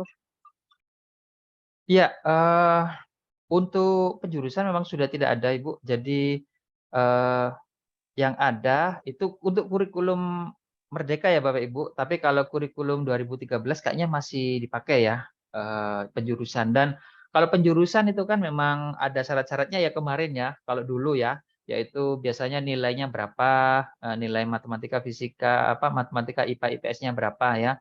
Kemudian dikolaborasikan dengan minatnya, mau jurusan apa, kemudian dikolaborasikan dengan hasil tes EQ ya, seperti itu. Dan di kurikulum Merdeka ini semuanya dihapus ya. Siswa menentukan sendiri pakai tes seperti ini, misalkan sudah ketahuan saya pengen jadi hakim ya. Misalkan saya pengen jadi hakim, maka siswa itu menemukan mata pelajaran apa saja yang mendukung saya dalam mencapai cita-cita masa depan. Nah, itu kalau nggak salah, ini ada buku pedomannya dari pemerintah seperti ini, Bapak Ibu. Nanti bisa dicari sendiri ya. Ini panduannya, panduan pemilihan mata pelajaran. Salah satunya memang pakai tes Riasek ya. Nah, seperti ini. Ini baru keluar 2022, tapi di akhir. Nah, salah satunya ini menggunakan tes Riasek. Ini fungsinya untuk mengetahui dulu siswa ini pengen jadi apa karirnya. Baru dia mengambil keputusan mau mata pelajaran apa. Itu saja. Ya, demikian, Ibu. Maaf Pak, Nggih. maaf berarti nanti yang kemarin kita isi itu kan kayak kemarin kan misalnya kayak tadi IPA, bahasa apa, berarti nanti direvisi kali ya dari program ini ya? Apa kita Oh, udah nggak bisa pakai lagi gitu? itu di program ini nggak ada, Bu. Nggak ada IPA, IPS, Bu. Nggak ada. Di aplikasi ini nggak ada. Ini bukan aplikasi penjurusan, Ibu. Oh, yang satunya lagi ya, kan sama-sama dari multi sih, saya punya 2 gitu ya. Oh, yang Nggih, lama berarti udah nggak bisa ya? nggih. Ini hanya untuk Hmm. aplikasi perencanaan karir, Bapak Ibu, yang kita bahas. Oh Jadi gitu. tadi sudah kita bahas. Heeh. Oh, yang Nggih. pakai Google Form ya Pak? Yang pakai Google Form ya? Nggih, Bu. Jadi Oh, kalau untuk pilih mapel itu biasanya kita pakai aplikasi pilih mapel. Jadi siswa nanti pilih mapel apa ya, itu ada khusus. Beda lagi bukan yang oh, ini. Nah, namanya pilih ada mapel. baru lagi. Oh, Nggih. ada baru lagi ya? Nggih, kalau ini khusus untuk merencanakan karir masa depan siswa kita. Karir. Nggih. Oh, oke. Iya, oke. Iya Pak, Ya, berarti Ibu. yang waktu pertama kali keluar berarti itu udah nggak bisa kepakai ya untuk kurikulum Merdeka ya? Oh, itu penjurusan, Bu, ya. Penjurusan sudah nggak dipakai, Ibu. Tapi kalau yang masih kurikulum 2013 bisa dipakai sih. Oh, Tergantung sekolahnya. Nggih. oh. Berarti kan sekarang ada yang baru milih mapel gitu ya? Pilih mapel, Ibu. Nggih. Itu udah keluar Pak programnya. Ada, Bu. Ya. Oh, oke. Baik. Ya, makasih.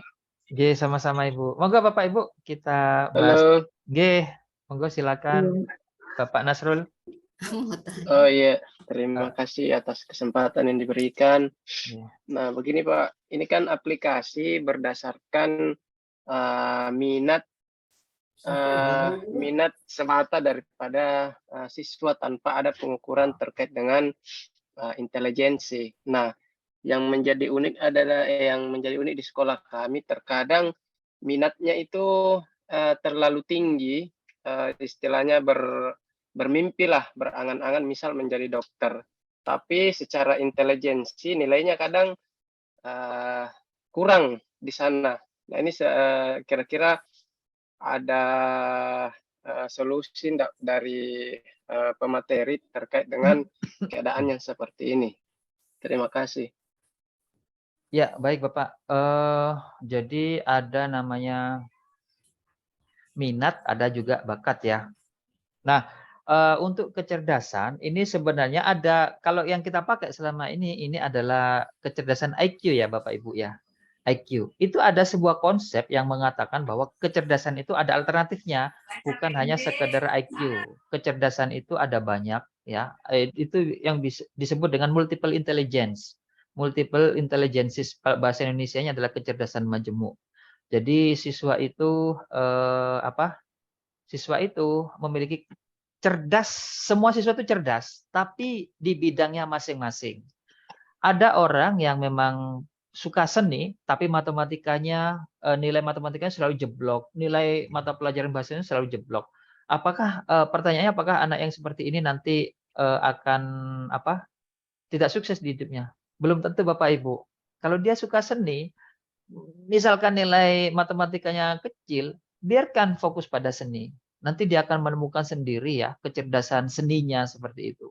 Kita perlu support. Nah, kemudian tadi pertanyaannya bagaimana kalau cita-citanya pengen jadi dokter tapi IQ-nya tidak mencukupi. Nah, berarti itu perlu dilakukan angket ini. Yang ini tadi Bapak Ibu, pertimbangan-pertimbangan. Jadi saya pengen bekerja seperti apa. Jadi menentukan cita-cita itu harus melalui pertimbangan dulu yang matang. Jangan-jangan dia bilang saya pengen jadi dokter itu ikut-ikut temannya atau mengarang karena dia tidak tahu mau jadi apa, seperti itu Bapak Ibu. Dan itu perlu kita filter lagi anak-anak kita seperti itu. Jangan-jangan dia pengen jadi dokter itu tidak sesuai dengan passion-nya, tidak sesuai dengan kepribadiannya. Nah, kalau kita lakukan tes seperti ini, ternyata salah satu dia ternyata bukan dokter itu biasanya masuk pada investigatif ya Bapak Ibu, investigatif dan sosial. Jangan-jangan setelah dilakukan tes ini dia itu entrepreneur. Entrepreneur itu orang yang pandai untuk berbicara dan bisa mempengaruhi orang lain, seperti itu. Jadi diperlukan tes seperti ini Bapak Ibu. Ya, demikian. Oke, terima kasih. Sama-sama Bapak. Baik Bapak Ibu, masih ada lagi? Silakan. Halo. Ya, Assalamualaikum warahmatullahi wabarakatuh, Bapak. Oke, Waalaikumsalam. Ini saya ingin itu loh, Pak. Aplikasinya itu, Pak, di anu lagi, Pak ya. Berapa itu harganya gitu loh, Pak? Sampai berapa? Iya. Baik. Ibu untuk tanya aplikasi kita bahas di akhir aja ya. Kita bahas masalah Riasik dulu. Nanti kita akan bahas di akhir pertanyaan untuk aplikasi. Oke. Siap. Nanti akan kita bahas. Oke. Monggo Bapak Ibu, kita berbicara terkait Riasik. Halo, Pak. Oke, silakan. Monggo silakan. Oke, terima kasih. Yang mana? Oke, Halo, silakan. Oke, Pak. Monggo Bapak. Oke, terima kasih waktunya, Pak. Oke, Pak Komang. Oke, jadi ini sedikit menceritakan masalah di tempat saya mengajar untuk pimpin karir yang jelas. Di sini saya ngajar di SMP Negeri 1 Putra Rumbia. Kebetulan baru kemarin ini kan sudah kelulusan ini Pak. Ya. Nah, saya ada beberapa sedikit kasus lah, sedikit masalah dengan bimbingan karir. Gimana cara menanggulangi atau cara mengatasi terhadap anak-anak yang dia tuh nggak punya impian, nggak punya karir gitu loh. Dia tuh bingung. Saya tanyakan, saya bimbing karir sama anaknya. Saya nggak tahu Pak, saya mau jadi apa, saya bingung. Udah saya seperti air aja mengalir lah gitu. Ya gimana cara menanggulangi anak yang seperti ini Pak? Itu masalahnya. Dan itu nggak cuma 1 2, ada beberapa gitu. Terima kasih Pak. Caranya ya ini Bapak Ibu melakukan tes diagnosis seperti ini. Nanti akan ketemu passion-nya di mana. Jadi tes-tes Riasek seperti ini diperlukan. Mungkin ada beberapa alternatif selain Riasek ya. Mungkin tes apa ya seperti itu. Karena konsep itu lebih dari satu. Tapi salah satunya Bapak Ibu bisa melakukan tes ini. Kemudian setelah tahu hasilnya, Bapak Ibu informasikan lagi hasilnya, bukan sekedar kertas hasil kertas kemudian dibagikan ke siswa, tidak seperti itu. Tapi kita jelaskan analisisnya. Kalau investigatif kalian tuh seperti ini, karakteristiknya seperti ini, passionnya seperti ini. Nanti pilihan karirnya tuh ini mana yang paling cocok, pasti akan ketemu. Nah, kalau sudah siswa melihat itu pasti sesuai dengan passionnya Bapak Ibu kalau ikut tes ini. Kalau dia investigatif, dia tuh memang penemu, punya bakat di bidang penemu. Maka nanti ada banyak pilihan, lakukan riset seperti itu dan kita support terus. Cari informasi di internet. Kalau mau jadi misalkan jadi anak ya, mungkin di pendidikan malas, tapi dia adalah pemain game ya seperti itu. Support saja game, asal game itu positif, itu tidak ada masalah Bapak Ibu ya. Asal positif ya, bukan yang game-game yang aneh-aneh seperti itu. Itu bisa jadi pemasukan ya Bapak Ibu. Ya, jadi income bagi mereka. Sekarang banyak loh Bapak Ibu pemain game tapi menghasilkan keuangan bisa sampai ratusan juta Bapak Ibu, anak-anak SMA. Nah, itu semua perlu kita lakukan tes diagnostis seperti ini.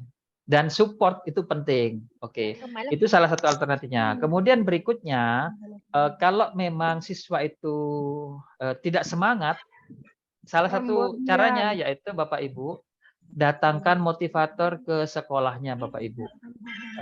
Ya, datangkan motivator, lakukan misalkan kuliah umum atau pembelajaran umum secara bersama-sama. Seperti itu ya. Ya, itu biasanya sekolah-sekolah unggulan mereka itu mendatangkan motivator ya.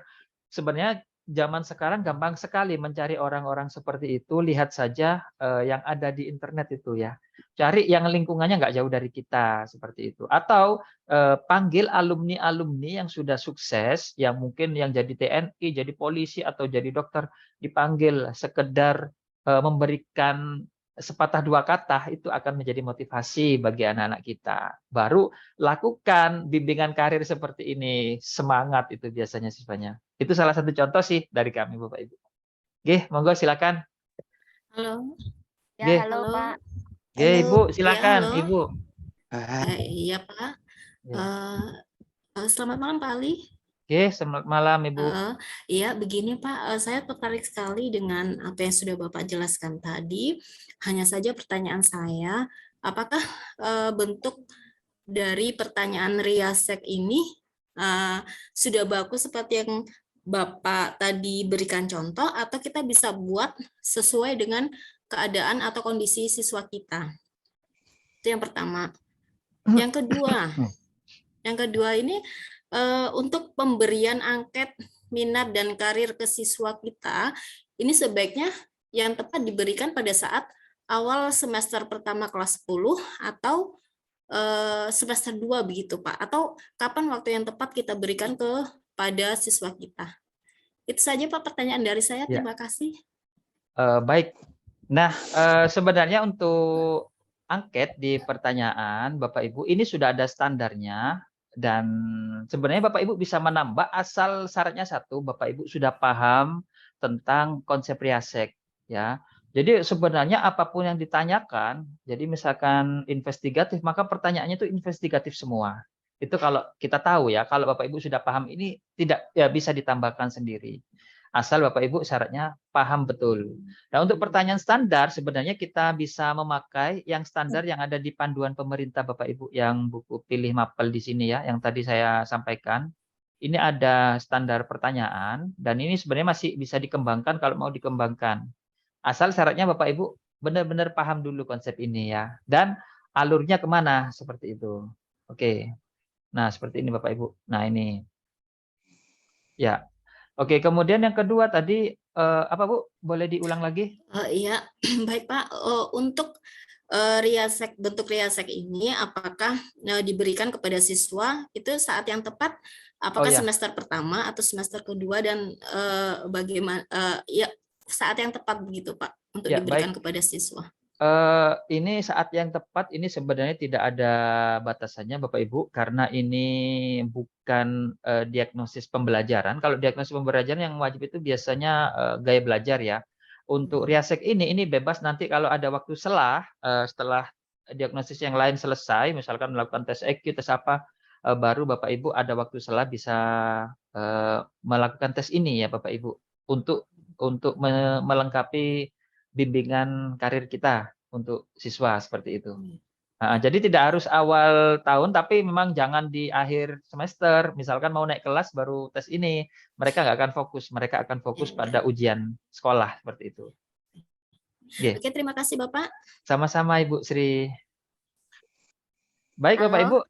Pak, Masih ada. Monggo silakan. Halo. Monggo mau silakan. tanya, Pak, kalau Ya. yang Bapak sampaikan tadi itu kan panduan pemilihan SMA ya, Pak. Kalau untuk yang SMK bagaimana, Pak? Apakah Riasek ini cocok atau tidak? Karena kan kalau Riasek ini kan kayaknya kalau di SMK ini kan sudah penjurusan, Pak. Sudah berdasarkan kompetensi keahlian masing-masing. Dan kadangkala mereka salah memilih. Nah, Ya. itu yang jadi faktor utamanya. Nah, ketika nanti di Riasek ini ternyata mereka tidak sesuai, bagaimana ya Pak untuk menanggulanginya? Nggih. Ya. Kemudian yang kedua Pak, untuk yang tes Riasek ini, apakah nanti dia bisa berubah Pak ketika misalnya pertama dia nanti di realistik, nanti tahu semester depan misalnya diulang lagi, apakah dia bisa berubah ke investigate? Nah, kalau misalnya seperti itu bagaimana Pak? Nggih, makasih Pak. Ya, baik. Jadi Riasek ini perlu diluruskan, ini bukan untuk SMA Bapak Ibu. Ini untuk segala usia, termasuk anak kita pun yang masih kecil, asal dia sudah paham dengan kata pertanyaan, itu bisa kita lakukan tes ini, ya. Kemudian pertanyaan apakah ini cocok untuk SMK? Bisa dipakai Bapak Ibu. Perlu diketahui ini bukan tes penjurusan. Nah, kalau SMK itu kan penjurusan, jurusan mesin, jurusan apa? Itu semuanya keahlian. Sedangkan Riasek ini itu bukan hanya keilmuan saja Bapak Ibu. Jadi kalau misalkan tadi jurusan investigatif itu bisa masuk ke seluruh jurusan di SMK ya, karena beda. Ini bukan menentukan jurusan, tapi rencana karir ke depan. Untuk misalkan contoh anak artistik ya, kalau di SMK harus ada seni ya. Misalkan di SMK kita ternyata SMK teknologi sama SMK SMK mesin misalkan. Kalau melakukan tes ini bukan untuk menentukan jurusan ya. Jadi tidak ada masalah. Jadi ini menentukan, jadi kalau misalkan kita mau membentuk tim ya, tim usaha gitu. Jadi yang ya misalkan anak yang di bidang mesin ya, misalkan anak yang yang investigatif, dia itu arahnya nanti bisa menemukan inovasi baru. Kemudian walaupun jurusan yang sama, anak yang entrepreneur nanti bisa membantu mengkomunikasikan hasil penemuan ini, entah ke kepala sekolah, entah bisa sampai dijual seperti itu ya. Kemudian anak yang memiliki keahlian sosial ya, itu bisa di ini ya, membantu bagian humas ya, hubungan masyarakatnya. Kemudian anak yang bagian konvensional itu bisa mengadministrasikan, oh penemuannya seperti ini dicatat ya. Biasanya contoh pasti punya kelemahan. Anak yang investigatif bisa menemukan sesuatu, tapi kadang-kadang dia itu tidak rajin mencatat, mendokumentasikan seperti itu. Dan itu perlu dilakukan kerjasama tim seperti itu. Karena kerjasama tim itu hasilnya sangat bisa dilihat nyata, Bapak Ibu. Nah, perlu diingat lagi ini bukan tes penjurusan, Bapak Ibu ya, tapi tes rencana karir. Oke. Kemudian yang kedua tadi, mohon maaf bisa diulang Bu. Saya terlalu fokus tadi apa Bu? Misalnya dia tes pertama itu realistik Pak, tapi tiba-tiba Oh apakah ya. bisa berubah menjadi investigate atau menjadi yang lain seperti itu Pak? Ya. Jadi sebenarnya tes minat seperti ini itu adalah bawaan lahir ya Bapak Ibu. Sebenarnya bawaan lahir ya. Tapi ini bisa berubah. Kenapa? Saat seseorang itu menyukai orang lain, ya menyukai belum tentu cinta, bukan seperti itu. Saya si A, kemudian si B ini juara kelas terus. Saya ini karakteristiknya sebenarnya investigatif. Si B ini ternyata entrepreneur, suka bisa mempengaruhi orang lain. Maka saya suka sama si B, saya akan mendekati dia, saya akan berusaha meniru. Manusia itu memiliki karakteristik imitasi, yaitu suka meniru orang lain. Maka jika saya berada di terus-terusan bersama si B, lama-kelamaan saya akan terpengaruh, termasuk pola pikir, cara bicara, tutur kata, cara belajar semuanya. Dan itu sedikit banyak akan membuat kita berubah seperti itu. Dan ini bisa berubah, tapi tidak dalam waktu satu malam, Bapak Ibu. Mungkin butuh waktu bertahun-tahun. Ibarat orang kalau bertemu, jadi kalau kita berkawan dengan minyak parfum, orang yang penjual parfum maka kita ikut wanginya, tapi kalau kita berteman dengan pembuat besi, maka kita akan ikut baunya seperti itu ya. Itu bisa berubah tapi dalam waktu yang lama. Ya, demikian Ibu. Terima Ya. kasih, Pak. Baik. Baik, kalau sudah selesai Bapak Ibu, masih ada Pak. lagi? Satu kali lagi ya. Halo Bapak. Halo, Oke. Assalamualaikum. Bapak, Oke, silakan. Monggo Bapak. mohon izin Bapak, terima kasih sebelumnya waktunya yang diberikan kepada saya. Saya Agung, mohon izin ini Iya, tidak Pak bisa Agung, menyalakan silakan. kamera Iya. karena sinyalnya jadi kurang ini, jadi mohon izin dulu. Nggak apa-apa, Pak. Monggo Ini, silakan. kami dari Boyolali, alhamdulillah kami juga di swasta, nggih. Akan tetapi pertama ini saya sampaikan mungkin sebagai pengalaman juga, kami ada baru PSP yang kedua, sekolah penggerak, dan alhamdulillah Iya. memang menggunakan kurikulum Merdeka. Sedikit membagi share aja bagi Ibu yang tadi sudah memberikan pertanyaan ke anak-anak apakah nanti digunakan untuk tingkat SMA. Sebenarnya bisa Ibu, jadi nanti ketika proses memang kelas 10 memang tidak ada penjurusan, akan tetapi nanti kelas 11 akan model kelas peminatan. Jadi dasar itu yang nanti bisa digunakan untuk di mode kelas 11 atau di fase F untuk pemilihan peminatan mata pelajaran yang nanti akan didaki. Jadi seperti itu. Kemudian Bapak Ali mohon izin ini bertanya Monggo tadi silakan.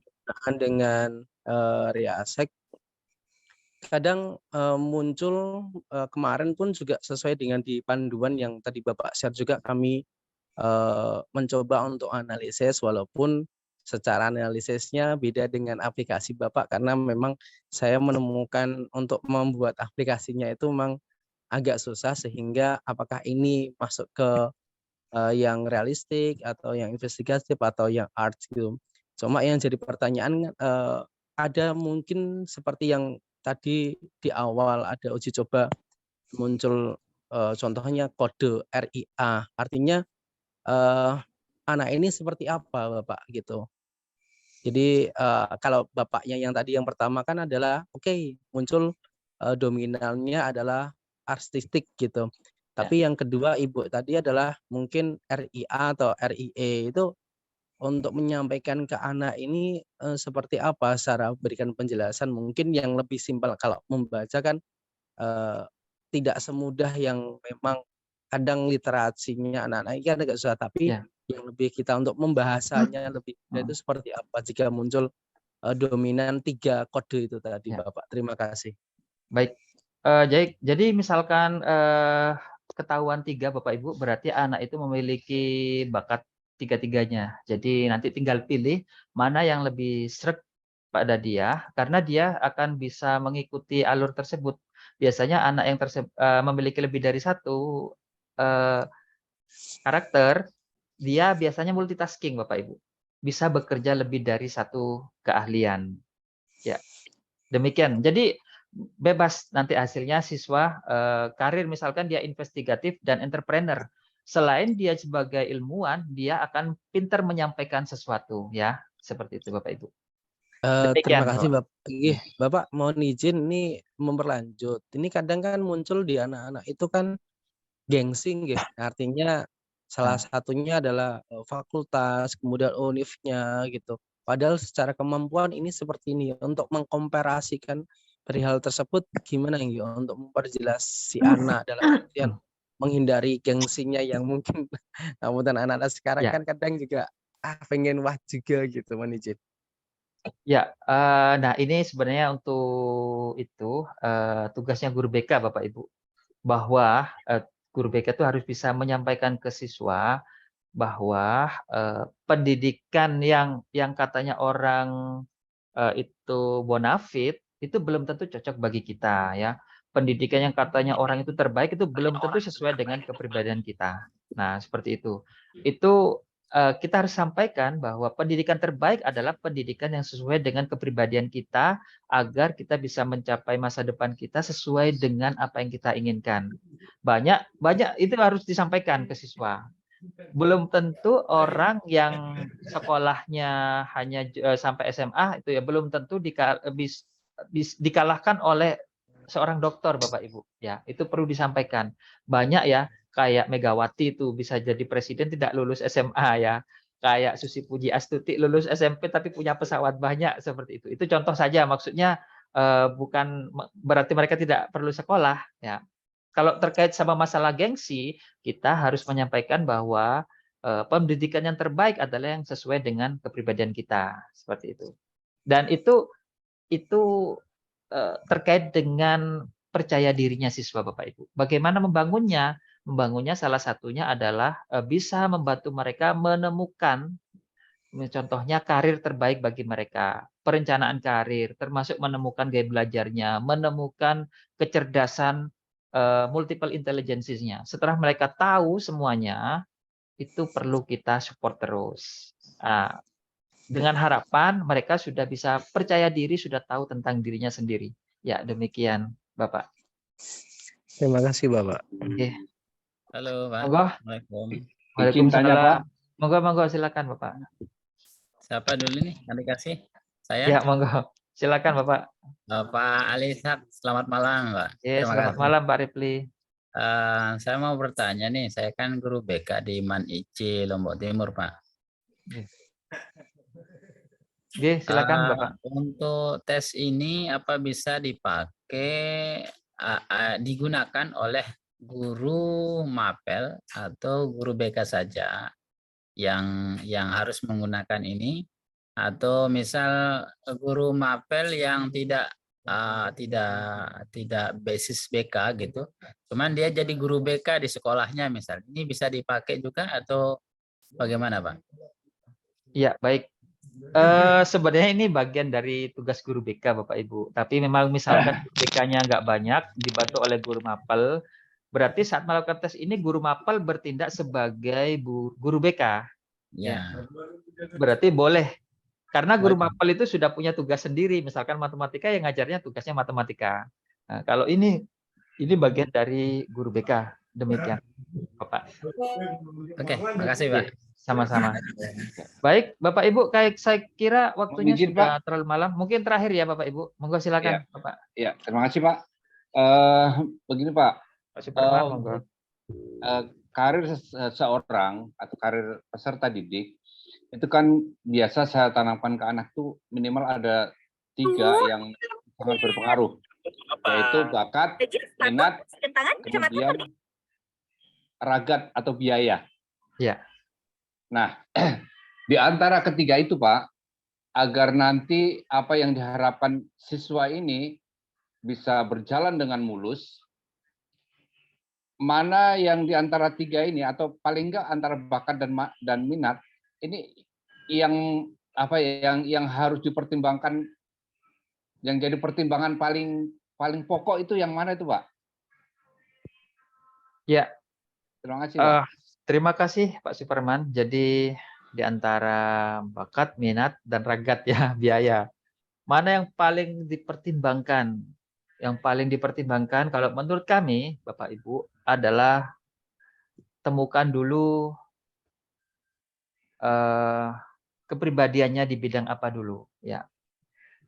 Kalau sudah ditemukan kepribadian kita, ini masuk mana dulu, baru di tingkat lanjut. Itu minat dulu ya Bapak Ibu. Minat yang kita lakukan di sini adalah minat ya. Kemudian bakat. Bakat itu kalau menurut saya, menurut kami, bakat itu bisa dilatih, bisa dipelajari. Sedangkan minat itu tidak bisa dipelajari Bapak Ibu. Itu terkait dengan passion yang ada di dalam hati kita. Ya. Nah, kuncinya Bapak Ibu, siswa itu harus tahu dulu passionnya ya. Passionnya saya di bidang apa. Setelah tahu masalah bakat, silahkan diasah, silahkan dilatih, silahkan dipelajari. Misalkan gagal di saat selama sekolah itu gagal, saya tidak bisa mencapai pengen jadi pinter di bidang biologi. Banyak kejadian Bapak Ibu, siswa itu pengen jadi dokter, tapi selama sekolah nilai biologinya terendah, kemudian dia tidak kuliah, tapi kursus dulu ya, mendalami ini baru dia kuliah, itu bisa diterima di perguruan tinggi dengan jurusannya karena dia menunda untuk langsung kuliah tapi mendalami dulu seperti itu. Artinya bakat itu bisa dilatih. Ya, demikian Bapak. Jadi kesimpulannya Yang pertama harus tahu dulu passionnya, minatnya, dan kepribadiannya. Sisanya tinggal masalah semangatnya, mau nggak mencapai itu. Ya.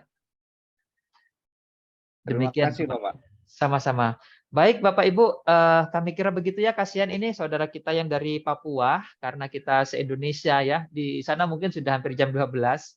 Kami kira kita selesaikan dulu webinar ini, tapi kita nanti tetap santai ya.